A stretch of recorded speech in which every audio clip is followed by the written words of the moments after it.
When the king and queen left the church with all the others, they accompanied Trnt to his lodgings, and every day the king went to see Trnt until he had completely recovered. That is what was done to all the wounded, and 30 maidens were given to Trnt to serve him continually. At the hour of vespers, the king and queen went to the church of St. George, and had Trnt brought there, and after vespers the king had the following proclamation read.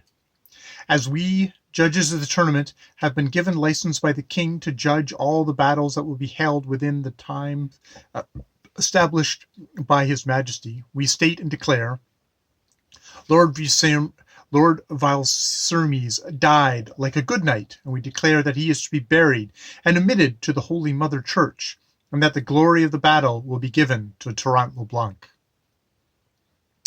When the judgment was published, the clergy sang a very beautiful litany over the knight's sepulchre, and the honors given to him lasted till nearly midnight. Afterwards they took Trnt to his lodgings, and with the king and queen and all the others paying him great honor, and they also honored all the other victorious knights.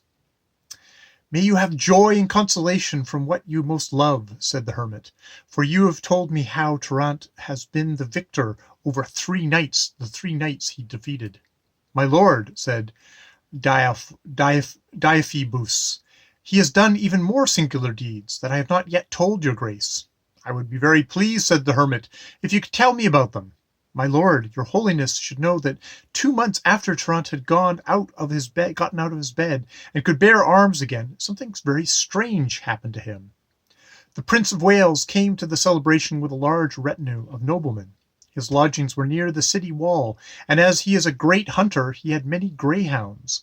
One day the knight went to his lodgings with 3 or 4 knights to greet him, because when they were children they had been great friends, and they were very close relatives. The prince wanted to joust, and when he saw the king, he begged him to have the tournament judges come to counsel him.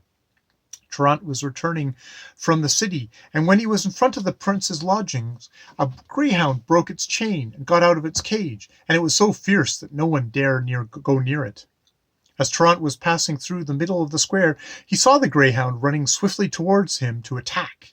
He quickly dismounted and pulled out his sword.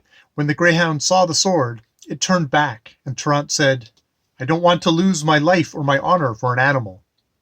As he mounted his horse again, the king and the judges were standing where they could see him. The Prince of Wales said, My faith, my lord, I recognize that evil-tempered greyhound, and since he's loose, if the knight had just went by is brave, we'll see a pretty little battle between them.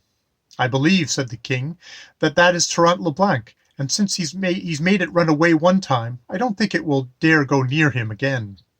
When Trnt had gone 20 steps further, the greyhound again ran at him in a rage, so Trnt had to dismount again, and he said, I don't know whether you're a devil or under a spell. He took out his sword and ran towards it, and the greyhound ran in circles around him, but didn't dare go near him for fear of the sword. Now, said Trnt, since I see that my weapon makes you afraid, I don't want anyone to say that I fought you with superior arms. He threw his sword behind him. The greyhound made 2 or 3 leaps, and ran as swiftly as it could. It picked up the sword with its teeth and carried it off a distance. Then it came running back at Trnt. Now, said Trnt, I'll attack you with the same weapon you want to use against me. They struggled together in a fury, and bit each other mortally. The greyhound was huge and sublime, and it made Trnt fall to the ground 3 times, and 3 times it nearly knocked him down. This struggle of theirs lasted half an hour, and the Prince of Wales commanded his men not to go near to separate them until one of them was defeated. Poor Trnt had many bites on his legs and on his arms. Finally Trnt grabbed it around the neck with his hands and squeezed it as tightly as he could, sinking his teeth into its throat with such ferocity that it fell to the ground dead. The king came quickly out with his judges and picked Trnt up and carried him to the prince's house, and there they had the doctors come to minister to him. When the queen and the maidens heard about Trnt, they quickly came to see him. When the queen saw how badly he was hurt, she told him, Trnt, honors are won by dangers and work. You get out of one bad situation, and you fall into another. Most serene lady, full of all human and angelic perfection, let your majesty be the judge of my sin, said Trnt. I was not intending to bring harm to anyone when a devil in the form of a dog appeared before me with his master's consent and decided to satisfy my desire. You shouldn't be sad at all, no matter how many misfortunes befall you, said the queen, for here you show your virtue all the more.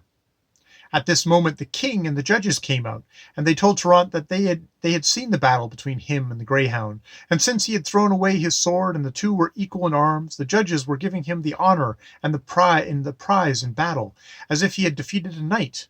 And they commanded the king of arms, heralds, and messengers to announce throughout the city the honor that was bestowed on Trnt that day. When they took him to his lodgings, they gave him those honors that are given to others in battle. I am very content with everything you have told me, said the hermit. As long as I have lived in this miserable world, I have never heard of such great celebrations. When they thought it was time to go, they all took their leave of the father hermit, each thanking the other, and from this time forward the hermit is never mentioned again.